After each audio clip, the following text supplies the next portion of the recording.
त्याच्यावर आरोप होतोय की तुम्हा सगळ्यांवरच म्हणजे शरद पवार पक्षावर की अजितदादांना आम्ही सुद्धा दिला नव्हता, तुम्ही विलिनीकरणाच्या चर्चा सुरू केल्या. सुनेत्रा पवार यांनी शपथ घेतली, तुम्ही त्यांचं अभिनंदन किंवा त्यांना शुभेच्छा कोणीही दिल्या नाही. काल सुद्धा मुद्दाम तुम्ही सगळा स्टंट केला, कारण काल त्यांना राष्ट्रीय अध्यक्ष घोषित केलं जातं. एक आपण सगळ्यांनी समजून घेतलं पाहिजे, तिथं कोणाची चर्चा झाली, कशी झाली हे त्यांनी सांगावं ना, नावं सांगा. कुठंच काय तिथं घडलेलं नाही. आम्ही सर्वजण दुःखात होतो. पवार साहेबांना सुद्धा तिथं शब्द निघत नव्हते, अशी तिथं परिस्थिती होती. तुम्ही जर बघितलं असेल की दुसऱ्या दिवशी कुठेही अडचण होऊ नये, लोकांना अडचण होऊ नये, तिथं कुठेतरी दंगल उसळू नये म्हणून लोकांच्या हितासाठी तिथं पवार साहेबांनी स्टेटमेंट देत असताना पवार साहेब त्या कॅमेराकडे बघून स्टेटमेंट दिलेलं नाही, त्यांना वाचावं लागलं. कारण का पवार साहेब इतके भावनिक झाले होते, त्यांना शब्द फुटत नव्हते, म्हणून त्यांना काही गोष्टी लिहून दिल्या, त्या वाचल्या. ही आमची परिस्थिती होती आणि याच्यात तुम्ही आज राजकारण करत आहात. आता तुम्हीच बघून घ्या की गेल्या काही दिवसांमध्ये विलिनीकरण हे शब्द आम्ही जास्त वापरले का त्यांनी जास्त वापरले. अजितदादा पक्षाचे जे कोणी चार चार जे लोक आहेत त्यांनी काय केलंय, तर त्यांनी फक्त हे विषयाला जिवंत ठेवलेलं आहे. का? याच्याशिवाय त्यांचं महत्व तिथं दिसत नाही. मला फक्त या नेत्यांना एवढंच सांगायचं, राजकारण तुम्ही करा, आम्ही आमच्या लेवलला करू, पण आता राजकारणाची वेळ नाही. पण तुम्ही तुमच्या पक्षामध्ये आज राष्ट्रीय अध्यक्ष कोण झाले, तर सुनेत्रा काकी झालेले आहेत. त्याच्याच बरोबर आज उपमुख्यमंत्री कोण आहेत, तर सुनेत्रा काकी आहेत. त्यामुळे तिथं वागत असताना स्टेजवर आणि इतर गोष्टीमध्ये जरा सांभाळून वागा, कारण महाराष्ट्र तिथं बघतोय. एक तर महिलांचा आदर ठेवणं हे महत्वाचं आहे, आणि दादांची वचक काय होती, दादांचं प्रेम कार्यकर्त्यांवर होतं, आमदारांवर होतं आणि महाराष्ट्रावर होतं. पण या जे काही चार नेते आहेत त्यांच्या वचक तर नक्कीच दादांचा तिथं होता. अहो काल आम्ही बघत असताना किती वाईट वाटलं. जायला जागा सुद्धा कुठं द्यायची तर ते नेते तिथे ठरवणार. कुणीतरी नेता काकींच्या खांद्यावर हात ठेवतो, कोणीतरी ओढतं, कोणी काय करतं. म्हणजे हे बघून महाराष्ट्राची जनता आम्हाला ह्या गोष्टी वाटत झाला, तुम्ही ह्याच्यात आम्ही राजकारण करतो असं म्हणतो. तुम्ही राजकारणाचा मुद्दा काढला म्हणून आता आम्ही भावनिक मुद्दा काढतो. त्यामुळे आमच्या काकींचा जो आदर आहे, कारण काकी मोठ्या नेत्या आहेत, त्या नक्कीच खूप चांगलं काम दादांचं काम सारखं काम करतील असा आम्हाला विश्वास आहे.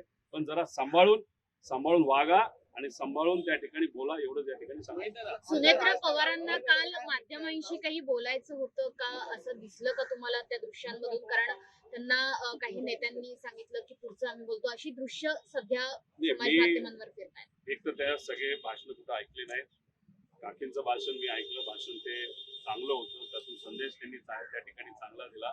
त्याच्या व्यतिरिक्त जे बाकीचे बोलले त्यांचं भाषण पूर्वी ऐकण्यासारखं नव्हतं आणि आजही ऐकण्यासारखं नाही. त्यात कंटेंटच नसतो, त्यात महत्वाचे मुद्दे सुद्धा त्या ठिकाणी नसतात. त्यामुळे मी काय त्यांचं भाषण ऐकलं नाही. नंतर काय घडलं हे मला तरी त्या ठिकाणी माहित नाही. पण एक आहे की सुनेत्रा काकी या सक्षम महिला आहेत, पवार परिवाराच्या एक घटक आहेत, आणि मग त्याच्यात त्या प्रेस कॉन्फरन्सेसला सुद्धा समोर जाऊ शकतात.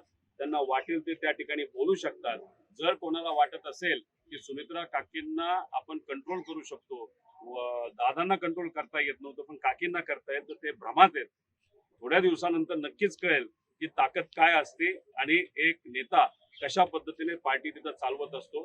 त्यामुळे ह्या चार जे कुठले नेते आहेत त्यांनी थोडंसं सांभाळून राहावा, सांभाळून वागा, एवढं या ठिकाणी सांगतो.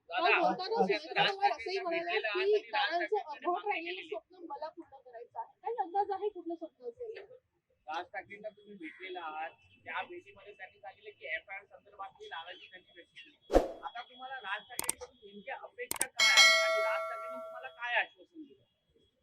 बघा, इथं व्यक्तिगत लेवलला, भावनिक लेवलला मी राज ठाकरे साहेबांना त्या ठिकाणी भेटलेलो आहे.